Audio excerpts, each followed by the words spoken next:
আপনারা এখন রূপশ্রী প্রকল্পের যে আবেদন ফর্ম, সে আবেদন ফর্মটা দেখতে পাচ্ছেন। এই রূপশ্রী প্রকল্পের আবেদন ফর্ম আগে যেটা ছিল সেটা থেকে পরিবর্তন করা হয়েছে, অর্থাৎ নতুন রূপশ্রী প্রকল্পের আবেদন ফর্ম প্রকাশ করা হয়েছে।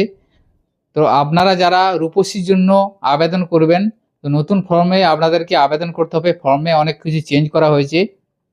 এই নতুন ফর্মে কি কি পরিবর্তন করা হয়েছে বা নতুন যে ফর্ম আছে সেই ফর্মটা সঠিক নিয়মে আপনারা কিভাবে ফিল আপ করবেন, সেটা হাতে কলমে কিভাবে ফিল আপ করবেন আমি আজকের ভিডিওর মাধ্যমে দেখাবো।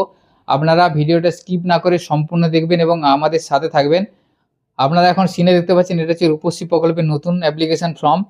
এখানে দেখুন প্রথমে বলা আছে অ্যাপ্লিকেন্ট ডিটেলস। এখানে যে রূপশ্রীর জন্য আবেদন করবেন তার ডিটেলসটা এখানে ফিল আপ করতে হবে। প্রথমে দেখুন আছে নাম। এখানে রূপশ্রী প্রকল্পের জন্য যিনি আবেদন করছেন সেই ব্যক্তির বা মহিলার নাম এখানে নাম বলা আছে। দেখুন নামটা আধার লিঙ্কেড ব্যাংক অ্যাকাউন্ট অনুযায়ী হবে, অর্থাৎ যে ব্যাংকের অ্যাকাউন্টের সাথে আধার লিঙ্ক করা আছে সেই ব্যাংকের অ্যাকাউন্টে যে নামের স্পেলিংটা আছে সেই স্পেলিং অনুযায়ী এখানে রূপশ্রী যিনি আবেদন করবেন তার নামটা এখানে লিখে দেবেন। লিখে দেওয়ার পর ডেট অফ বার্থ, রূপশ্রী যিনি আবেদন করছেন তার ডেট অফ বার্থটা এখানে লিখবেন, DDYYMM হিসাবে লিখে দিবেন।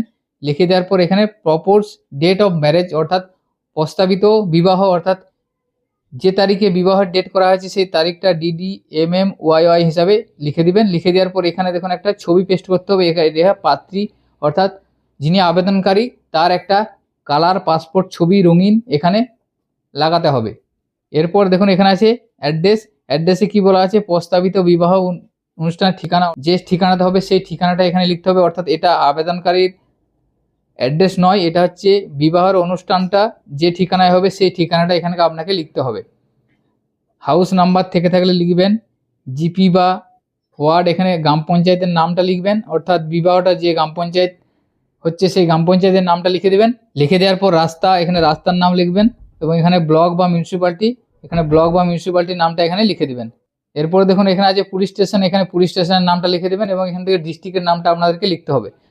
লেখার পর এখানে পোস্ট অফিসের নামটা লিখে দেবেন। বিবাহ যে ঠিকানাটা হচ্ছে সেই ঠিকানায় পোস্ট অফিসের নামটা এখানে লিখে দেবেন এবং এখানে পিনকোড নাম্বারটা আপনারা লিখে দেবেন। পিনকোড নাম্বার লেখার পর এখানে দেখুন আছে মাদার নেম, অর্থাৎ যিনি হচ্ছে আবেদনকারী, আবেদনকারীর মায়ের নামটা এখানে লিখে দেবেন। এখানে আবেদনকারীর মায়ের নাম লিখবেন। লেখার পর এখানে ফাদার্স নেম, অর্থাৎ আবেদনকারী বাবার নামটা এখানে লিখে দেবেন। এরপর দেখুন আছে কারেন্ট অ্যাড্রেস, অর্থাৎ বর্তমান ঠিকানা। এই জায়গাটা হচ্ছে ঠিকানা, অর্থাৎ যিনি পাত্রী তার ঠিকানা এখানে দিতে হবে। এখানে হাউস নাম্বার থাকলে দিবেন, রাস্তার নাম দিয়ে দিবেন, পুলিশ স্টেশন লিখে দেবেন এবং পোস্ট অফিসের নামটা লিখে দেবেন।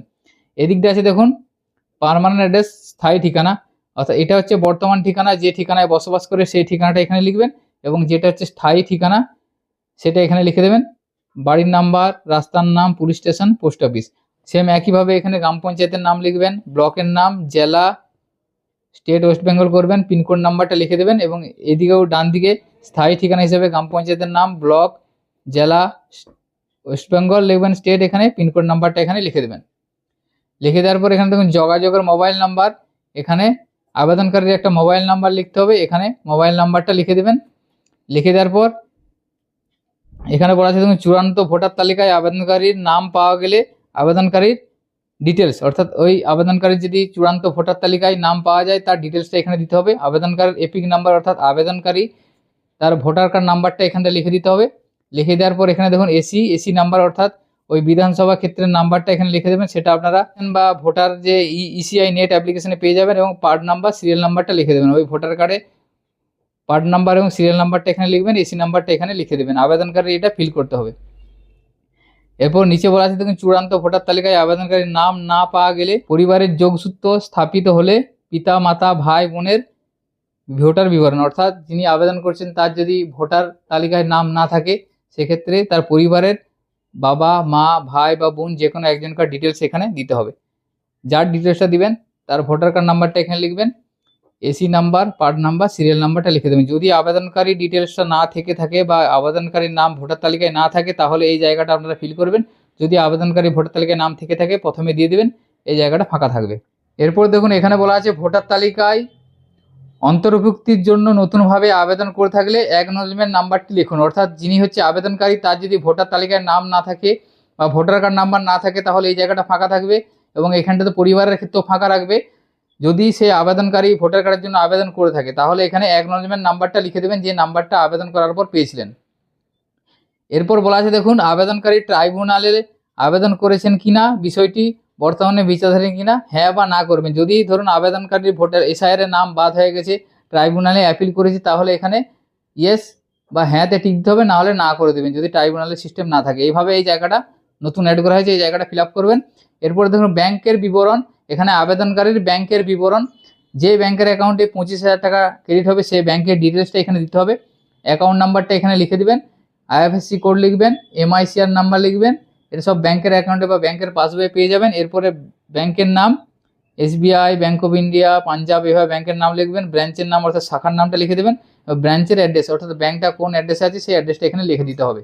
এরপর দেখুন বলা আছে আদার পার্সোনাল ইনফরমেশন, কিছু ইনফরমেশন দিতে হবে আবেদনকারীর শিক্ষাগত যোগ্যতা, সে যদি প্রাইমারি হয়ে থাকে প্রাইমারি, সেকেন্ডারি বা মাধ্যমিক হলে মাধ্যমিক, হাই সেকেন্ডারি এভাবে টিক দিয়ে দেবেন। টিক দেওয়ার পর দেখুন যে কাস্ট, আবেদনকারী যদি জেনারেল হয়ে থাকে জেনারেল করবেন, এসসি এসটি যেটা ওবিসি সেটা সিলেক্ট করে নেবেন। সিলেক্ট করে নেওয়ার পর ধর্মটা সিলেক্ট করবেন, হিন্দু মুসলিম যেটা আপনারা এখানে সিলেক্ট করবেন আবেদনকারী ধর্ম অনুযায়ী। এরপর আছে পাত্রের বিবরণ, এখানে প্রথমে যে অংশটা হলো সেটা শুধুমাত্র পাত্রের বিবরণটা দেওয়া হলো। এরপর পাত্রের বিবরণ দিতে হবে, এখানে পাত্রের একটা রঙিন পাসপোর্ট ছবি পেস্ট করতে হবে রিসেন্ট, এবং এখানে পাত্রের ফুল নামটা এখানে লিখে দেবেন, পাত্রের জন্ম তারিখ, পাত্রের মায়ের নাম এবং বাবার নামটা এখানে লিখে দিতে হবে। এরপরে যিনি পাত্র হচ্ছে তার বর্তমান ঠিকানা সেম একইভাবে আবেদনকারী যেরকম লিখলেন বর্তমান ঠিকানা সেটা এখানে লিখবেন, এবং পার্মানেন্ট বা স্থায়ী ঠিকানাটা ডান দিকে লিখে দেবেন। এটা এখানে হাউস নাম্বার, রাস্তার নাম, গ্রাম পঞ্চায়েতের নাম, block, police station, post office, district, state, PIN code number এভাবে লিখে দেবেন। লিখে দেওয়ার পর একটা দেখুন ডিক্লারেশন বা স্বঘোষণাপত্র আছে, এখানে স্বঘোষণা দিতে হবে এখানে প্রার্থীকে। এখানে 1 নম্বরে বলা আছে দেখুন, আমি অবিবাহিত, প্রস্তাবিত বিবাহটি প্রথম বিবাহ এটা আমার, এবং এখানে দেখুন বলা আছে আমার পরিবারের বাৎসরিক আয় 1.5 লক্ষর নিচে বা 1.5 লক্ষর বেশি নয়। এরপর এখান থেকে আপনাকে আমি পশ্চিমবঙ্গের বাসিন্দা বা পশ্চিমবঙ্গে জন্মগ্রহণ করেছি এটা এখানে টিক দিতে হবে। টিক দেওয়ার পর এখানে 4 নম্বরে বলা আছে দেখুন, আমার বয়স 18 বছরের উপরে, এখানে যে আপনি যে 18 বছরের বয়স আবেদনকারীর উপরে সেটার একটা প্রমাণপত্র হিসাবে যদি জন্ম সার্টিফিকেট থাকে তাহলে এখানে টিক দিবেন, বা ভোটার কার্ড থাকলে ভোটার কার্ড দেবেন, আধার কার্ড থাকলে আধার কার্ড, প্যান কার্ড যে কোনো একটা ডকুমেন্টস দিবেন, অথবা মাধ্যমিকের অ্যাডমিট কার্ড দিবেন। যে ডকুমেন্টসটা আপনারা সিলেক্ট করবেন সেই ডকুমেন্টসের নাম্বারটা এখানে লিখে দেবেন, অর্থাৎ বয়সের প্রমাণপত্র হিসাবে। এরপরে আমার নিজের একটি সচল ব্যাঙ্ক অ্যাকাউন্ট আছে বা প্রার্থীর একটি ব্যাঙ্ক অ্যাকাউন্ট দরকার, যে ব্যাঙ্ক অ্যাকাউন্টে টাকাটা ক্রেডিট হবে সেই সচল ব্যাঙ্ক অ্যাকাউন্ট আছে সেটা এখানে টিক দিবেন। টিক দেওয়ার পর প্রুফ অফ প্রপোজ ম্যারেজ অর্থাৎ বিবাহের প্রমাণ হিসেবে কি দিচ্ছেন আপনারা, এখানে যদি আপনাদের ম্যারেজ রেজিস্ট্রি হয় তাহলে রেজিস্ট্রি নোটিশ দিতে হবে, যদি আপনাদের বিবাহে ইনভাইট কার্ড থাকে সেই ইনভাইট কার্ড দিবেন, এছাড়া আপনারা সেলফ ডিক্লারেশন বা স্বঘোষণাপত্র দিবেন। এরপর এখানে 7 নম্বর বলা আছে I am submitting my Aadhaar number, এখানে আবেদনকারী বা প্রার্থীর আধার কার্ড নাম্বারটা এখানে লিখে দিতে হবে, এবং কনসেন্ট একটা দিতে হবে। কনসেন্ট বাংলায় ইংলিশ বাংলা দুটোতেই করা আছে, যে কোনো একটা আপনারা ফিল আপ করবেন। এখানে আধার কার্ড নাম্বারটা লিখবেন, এখানে সই করতে হবে এবং আবেদনকারীর নামটা লিখতে হবে, এটা আবেদনকারীর কনসেন্ট দিতে হবে, আধার নাম্বারটা আবেদনকারীর। এরপর দেখুন 8 নম্বরে বলা আছে আমার প্রার্থীর বয়স 21 বছরের বেশি, অর্থাৎ প্রার্থীর যে বয়স 21 বছরের বেশি হতে হবে তার প্রমাণপত্র হিসেবে একটা ডকুমেন্টস দিতে হবে, সেক্ষেত্রে জন্ম certificate, voter card, PAN card, Aadhaar card এসব দিতে পারেন, বা মাধ্যমিকের অ্যাডমিট কার্ড দিতে পারেন। যে ডকুমেন্টসটা সিলেক্ট করবেন সেই ডকুমেন্টস নাম্বারটা এখানে লিখে দেবেন। লিখে দেওয়ার পর এখানে তারিখটা দিতে হবে, তারিখ দেওয়ার পর এখানে আবেদনকারীকে সই করতে হবে। এই অংশটা দেখুন অফিস ইউজের জন্য ব্যবহার করা আছে, এবং এটা অফিস ইউজের জন্য ব্যবহার করা আছে। এই অংশটা আপনাদেরকে রিসিভ হিসেবে দেওয়া হবে, অর্থাৎ আপনারা এই ফর্মটা ফিল আপ করে আপনাদের বিডিও অফিসে জমা করবেন, সাথে সমস্ত ডকুমেন্টস দিয়ে এই অংশটা আপনাদেরকে ফিল করে রিসিভ হিসেবে দিয়ে দেওয়া হবে।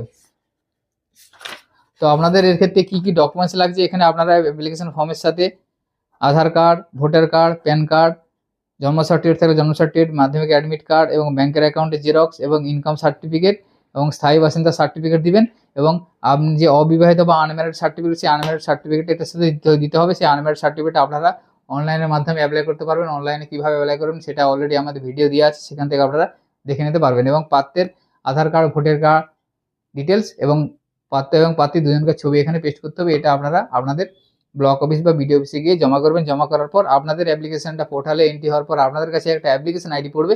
অ্যাপ্লিকেশন আইডি পাওয়ার পর আপনারা সেটা অনলাইনে স্ট্যাটাসটা চেক করতে পারবেন। কীভাবে অনলাইনে স্ট্যাটাস চেক করবেন সেটাও অলরেডি আমাদের ভিডিও দেওয়া আছে, সেখান থেকে আপনারা দেখে নিতে পারবেন। এবং এই অ্যাপ্লিকেশন বা এই রূপশ্রী প্রকল্পের ফর্ম যদি আপনাদের প্রয়োজন হয়ে থাকে আমাদের হোয়াটসঅ্যাপ বা টেলিগ্রাম গ্রুপে শেয়ার করে রাখবো। এছাড়া আমাদের ভিডিও ডেসক্রিপশনে লিঙ্ক শেয়ার করে রাখবো, সেখান থেকে আপনারা পিডিএফ ফাইলটা ডাউনলোড করে নিতে পারবেন। তো এই রূপশ্রী প্রকল্পের এই নতুন ফর্মটা এইভাবে আপনারা সঠিকভাবে ফিল আপ করবেন। আজকের ভিডিওতে এই ইনফরমেশনটি আপনাদের সাথে শেয়ার করা ছিল। সকলের সুবিধার্থে ভিডিওটি শেয়ার করবেন। সকলে ভালো থাকবেন, সুস্থ থাকবেন। ধন্যবাদ।